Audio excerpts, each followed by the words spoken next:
Good morning, students. Welcome to the class 11th. Students, today I am going to start first chapter of accounts, class 11th, that is Introduction to Accounting. Students, this chapter is very important from your examination point of view. तो बेटा इस chapter को आप ध्यान से समझना। Chapter number 1 है आपका क्लास 11th अकाउंट्स का। नाम है इंट्रोडक्शन टू अकाउंटिंग। सबसे पहले हमें अकाउंटिंग का मीनिंग पता होना चाहिए कि अकाउंटिंग का मीनिंग क्या होता है। तो देखिए students, accounting is a art of recording, classifying, summarizing in a significant manner and in terms of money, transactions and events which are in part of at least of a financial character and interpreting the result thereof. ये proper definition है accounting की। अब आप बोलोगे इसका meaning क्या हुआ। देखिए अकाउंटिंग एक आर्ट है, कला है, एक रिकॉर्ड करने की, क्लासीफाई करने की, समराइज करने की एक सिग्निफिकेंट मैनर में, मगर किस टर्म में, मनी के टर्म में। चाहे कोई ट्रांसैक्शन है, चाहे कोई इवेंट्स है, वो एटलीस्ट फाइनेंशियल कैरेक्टर का होना चाहिए, फिर उसको हमने इंटरप्रेट करके बताना है। तो ये होती है अकाउंटिंग का मीनिंग। अकाउंटिंग एक आर्ट है, रिकॉर्ड करने का, क्लासीफाई करने का, समराइज करने का सिग्निफिकेंट मैनर में, मनी के टर्म्स में, चाहे ट्रांसैक्शन है, चाहे कोई इवेंट्स हैं, फाइनेंशियल कैरेक्टर की होनी चाहिए, और उसको फिर इंटरप्रेट करेंगे। अब आप बोलोगे सर इसकी डेफिनेशन में थोड़ी सी कन्फ्यूजन है, प्रॉपर तरीके से हमें क्लियर नहीं हो रही। इस डेफिनेशन को क्लियर करने के लिए हमें इसके कैरेक्टरिस्टिक्स या प्रोसेस समझनी होगी। देखिए स्टूडेंट्स, कैरेक्टरिस्टिक्स और प्रोसेस समझते हैं अकाउंटिंग की। अब आप देखोगे नीचे मैंने एक वर्ड लिखा हुआ है, आप बोलोगे सर बड़ा कन्फ्यूजिंग सा वर्ड है। तो आपने कुछ नहीं करना है, इसको याद रखना है। IMRCSAIC, ये आपको पूरी वर्ड जो है याद होना चाहिए। इसको IMRC साइंस सी इस तरीके से कर सकते हो। बहुत सारे ट्रिक्स हैं, इसको आप यूज़ कर सकते हो। IMRC साइंस सी इस तरीके से आप इसको याद रख सकते हो। अब आप बोलोगे सर आई का क्या मीनिंग है, एम का क्या मीनिंग है, आर का क्या मीनिंग है, सी का क्या है, एस का क्या है, ए का क्या है, आई का क्या है, सी का क्या है। तो देखिए बेटा, सबसे पहले आपको इसका मीनिंग बताता हूँ। आई का मतलब होता है बेटा, देखिए आई का मतलब होता है आइडेंटिफाई करना, एम का मतलब होता है मेज़र करना, आर का मतलब होता है रिकॉर्ड करना, सी का मतलब होता है क्लासीफाई करना, एस का मतलब होता है समराइजिंग करना, ए का मतलब होता है एनालाइजिंग करना, आई का मतलब होता है इंटरप्रेटिंग करना, और सी का मतलब होता है कम्युनिकेटिंग करना। अब आप बोलोगे सर क्या चीज़ आइडेंटिफाई करेंगे, क्या मेजर करेंगे, क्या रिकॉर्ड करेंगे, क्या क्लासीफाई करेंगे, क्या समराइज करेंगे, फिर क्या एनालाइज करेंगे, क्या इंटरप्रेट करेंगे, क्या कम्युनिकेट करेंगे, वो हमें समझा दो।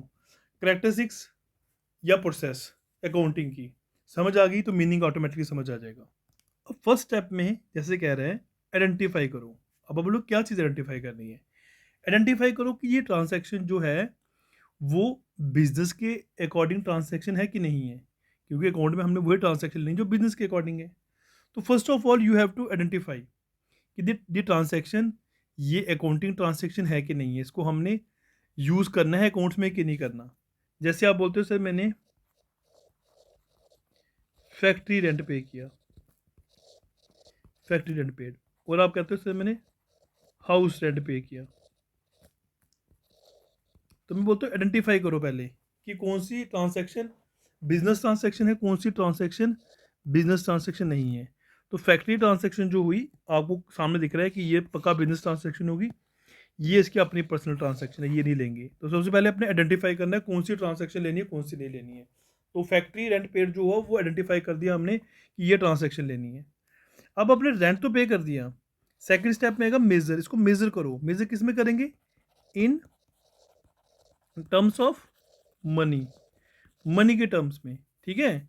अब मेजर करो इस ट्रांसैक्शन को, आइडेंटिफाई करो कि ये ट्रांसैक्शन जो है वो कितने की है। सपोज करो हम कहते हैं कि फैक्ट्री रेंट है 10,000 रुपीज़, तो आपने इसको मेजर कर लिया 10,000 रुपीज़ की ये ट्रांसैक्शन है, ठीक है सर। हमने मेजर भी कर लिया कि ये 10,000 की ट्रांसैक्शन थी फैक्ट्री रेंट। नेक्स्ट स्टेप बेटा आएगा रिकॉर्ड करना। मैं बोलूँगा इसको कहीं पे रिकॉर्ड करो आप। अब बोलो कहाँ रिकॉर्ड करेंगे, कोई बुक बना लो जिस पे आप ये जो, क्योंकि सारी चीज़ें आपको याद नहीं रहेंगी। तो आपने रेंट पे किया हुआ है, कोई बुक बनाओ एक, ठीक है। सपोज करो ये बुक है एक, यहाँ पे लिखो फैक्ट्री रेंट पे किया मैंने 10,000 रुपीज़। तो रिकॉर्ड करने के लिए जगह होनी चाहिए ना, अब उसको हम रिकॉर्ड करना है। क्या करना है? रिकॉर्ड करना है।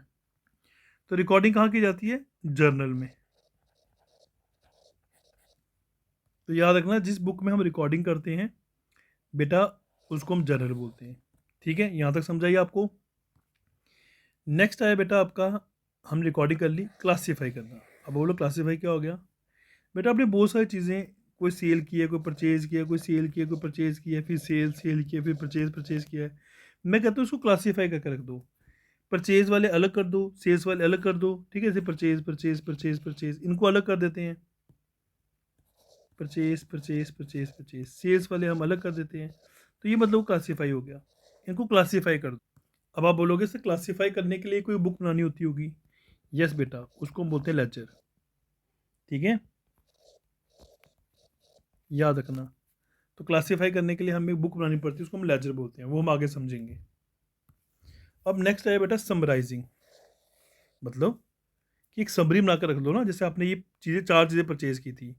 एक 3,000 की, एक 2,000 की, एक 5,000 की, एक आपने 2,000 की। तो मैं कहता हूँ भाई इसको समराइज़ करके एक ही बार लिख दो ना, कि परचेज़ जो हुई है वो 5, 10, 12,000 की हुई है। तो इसको हम बोलते हैं समराइजिंग, कि उसको एक समरी बना के रख देना हमने। ठीक है, तो इसको इस तरह आप समराइज करके रख दो कि आपके जो भी इंटरनल यूज़र है या एक्सटर्नल यूज़र है वो आसानी से समझ सकें इसको। तो इसमें भी हम समराइजिंग में भी जो हैं अपनी प्रिपरेशन के लिए कुछ स्टेटमेंट बनाते हैं, ट्रायल बैलेंस बनाते हैं, वो आगे समझेंगे हम क्या होते हैं।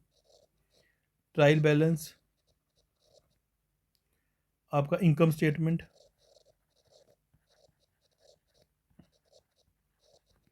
And balance sheet. कुछ शॉर्ट फॉर्म लिख लेता हूँ, बैलेंस शीट।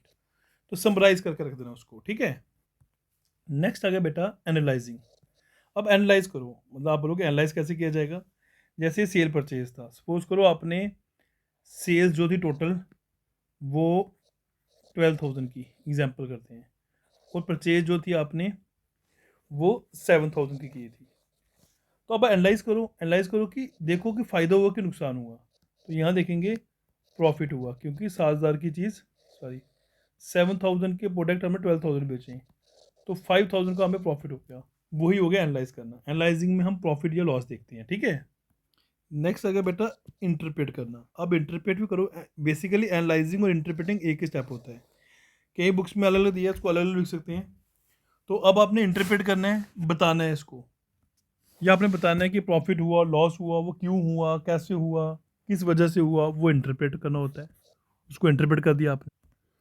अब आपने एनालाइज भी कर दिया, इंटरप्रेट कर दिया, अब आप कम्युनिकेट करो इसको।